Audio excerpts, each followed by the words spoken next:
Life is a journey of exploration, learning, and growth. Basically, the world is full of fascinating stuff. Join me, Aristides Marousas, as I uncover interesting facts and discuss big ideas on Stuff Explained from the Motley Experience. Experience your world. Hello, ladies and gentlemen. Welcome to the latest episode of Stuff Explained from the Motley Experience. This episode was originally going to be about potatoes to follow the previous episode on tomatoes, but I thought it would be a good time to take some inspiration from what's going on in the world today, specifically the United States. So if you've been paying attention to the news, you'll see that House Speaker Nancy Pelosi announced impeachment inquiries against President Donald Trump. So I want to dedicate this episode to exploring what impeachment is, how the process works, and then also just give a brief explanation of what exactly is going on and what might happen in this specific situation.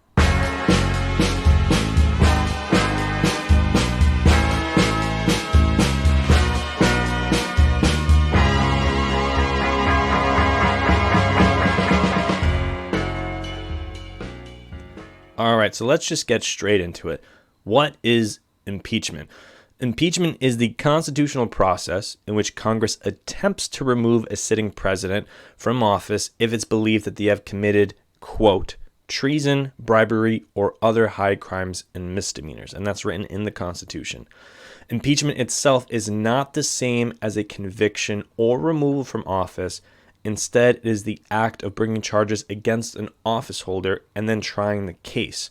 So several district court judges have been impeached over time, as well as an appellate court judge, a senator, a Supreme Court justice, a Secretary of War, as well as Presidents Andrew Johnson and Bill Clinton.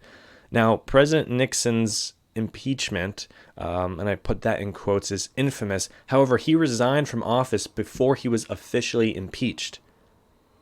So how does impeachment work? Impeachment begins with the House of Representatives. This whole thing lies within the realm of Congress. So impeachment begins with the House of Representatives. The House brings up impeachment charges against federal officials as part of its oversight and investigatory responsibilities. The House can bring up impeachment like an ordinary bill to be voted on or can launch official inquiries. The House Judicial Committee usually oversees the inquiries and then, if sufficient evidence is found, will draw up articles of impeachment.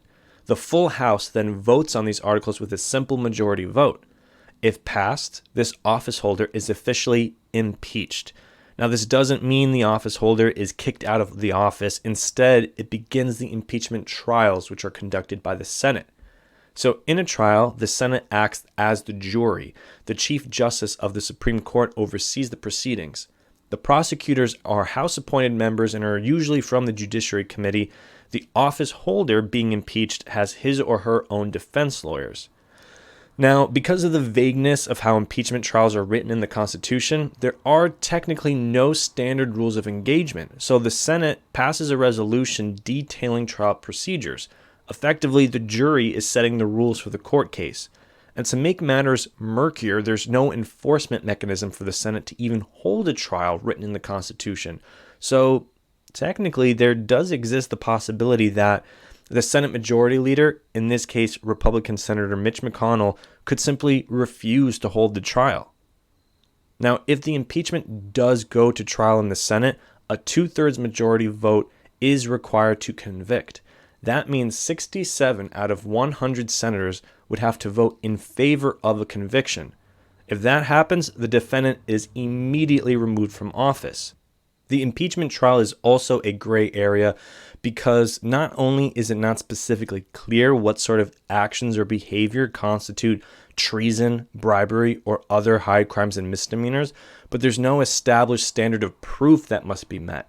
So this means that the trial is very much left up to loose interpretations and political leanings within the Senate as opposed to the kind of strict legal analysis that you'd expect from a standard court case.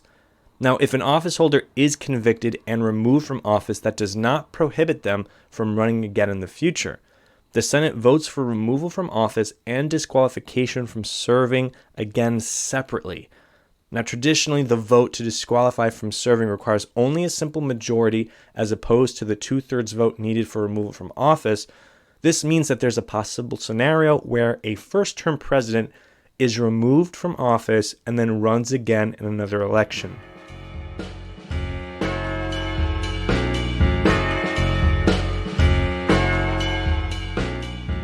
Stay up to date on all the latest content and announcements from the Motley Experience by visiting themotleyexperience.com/connect.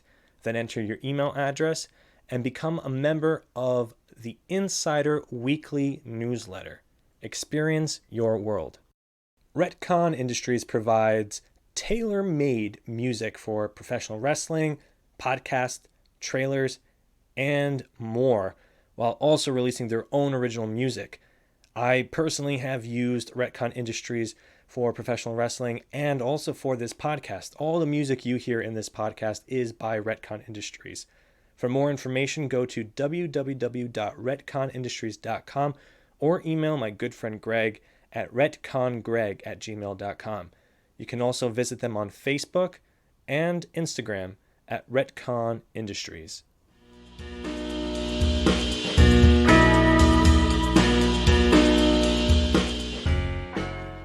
So we've cleared up how the impeachment process works. So let's relate this back now to what's going on in the news. On Tuesday, September 24th, Speaker of the House Nancy Pelosi announced a formal impeachment inquiry. This is in response to a whistleblower's allegations that President Donald Trump attempted to pressure the president of Ukraine to investigate former Vice President Joe Biden and his son Hunter Biden. Now, asking Ukraine to investigate the former VP and his son might seem random, but the reason behind it is that back in 2015, Biden tried to pressure the Ukrainian government to remove its top prosecutor. At the same time, Biden's son Hunter was on the board of a Ukrainian energy company. So it seems what Trump and allies are trying to insinuate is that Vice President Biden was trying to protect that company from prosecution. Now, there's no evidence to support that this is what happened, but an investigation and media spotlight could derail Joe Biden's presidential campaign. This would be a win for Trump, as it's been said that he sees Vice President Joe Biden as a real threat. The allegation against Trump is that he froze more than $391 million in military aid appropriated by Congress for Ukraine ahead of a July phone call with the Ukrainian president. Now, during this conversation, it's reported that Trump made mention of a desire for an investigation into the Bidens. So, in simpler terms, President Trump has been trying to use a foreign power to damage a domestic political rival. Once the House inquiries are completed, representatives will vote on whether or not they will impeach. Now, Democrats have been hesitant to do so, as there is a fear that impeachment proceedings will backfire and strengthen support for President Trump, ultimately costing them the 2020 election. The Democrats control the House, however, so a vote is likely to be in favor of impeachment. Now, as mentioned earlier, it isn't clear if the Senate will have to go to trial. They might be able to just refuse. But if a hearing does happen, it's doubtful that the Republican-held Senate will yield enough votes in favor of impeachment. In the off chance that Trump is voted out of his position, he may still have the option to run in 2020. So basically, it'll take approximately 20 to 22 or so senators from the Republican side to vote in favor of removing President Trump from office, in addition to every single senator from the Democrats. And they'll have to vote for that. And then if that passes, they'll then also have to vote as to whether or not President Trump is disqualified from serving in office again. So that is, in a nutshell, what's going on. Now, this was recorded on Thursday, September 26th. So this is coming out on a Monday, a couple of days later. Who knows what information might have been revealed in that time as the inquiries are ongoing. In any case, I'm sure listeners will have varying opinions about this. Feel free to tweet. Keep it civil, please. The point of this isn't to side with one political affiliation or another. It's just to provide the background information on how impeachment works and tying it back into what's going on in the news, because this stuff can get confusing. There's a lot of talking heads and a lot of noise. So this is my attempt to sort of cut through it and just give all of you listeners just, the straight of it. This is what's going on, and then you can make of that what you will. But again, feel free to share that at Motley Experience. That's MOTLEYXPERIENCE. And make sure you do the hashtag Stuff Explained. Try to get that trending. That would be super cool. Also, we are available on all major streaming platforms. So please, you are more than welcome to share with friends, to subscribe. Please leave a review. If you could leave a 5-star review, that would be very, very much appreciated. It helps the podcast get seen more, which would be super, super great. The whole point of this is just to get, interesting facts, histories, and big ideas and stories that I feel are important and that can add value to people's lives, even if it's just a passing interest. Get that out there to people as you hear my chair creak a little bit because this microphone picks up everything. I'm trying my best. So I hope this was informative. I'm planning to do more of these. I love talking about tomatoes and foods and stuff like that. Ice cream even, as we did in the debut episode. But I also want to get more into this, quote, serious stuff, I suppose some might frame it that way.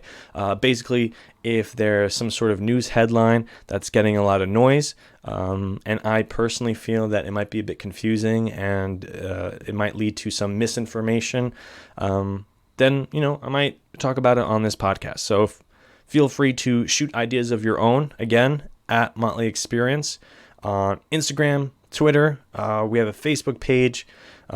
Hashtag Stuff Explained, and just reach out and trying to build a bit of a community around this of like-minded individuals who are looking to learn and grow as much as possible. That's the main thing that I'm trying to do personally, and this podcast is a part of that. So again, thank you very much. Until next week.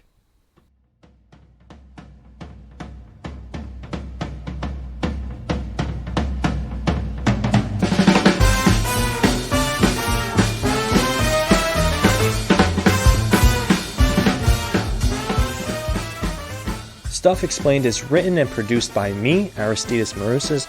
Music is produced by the talented Greg Massey of Retcon Industries. Visit themotleyexperience.com for more thoughtful original content, and you can also find links to the sources used for each episode of Stuff Explained. Like us on Facebook at The Motley Experience, follow us on Twitter and Instagram at Motley Experience, and use the hashtag Stuff Explained. If you like this episode, leave a review, subscribe, and share with a friend. Thank you for listening.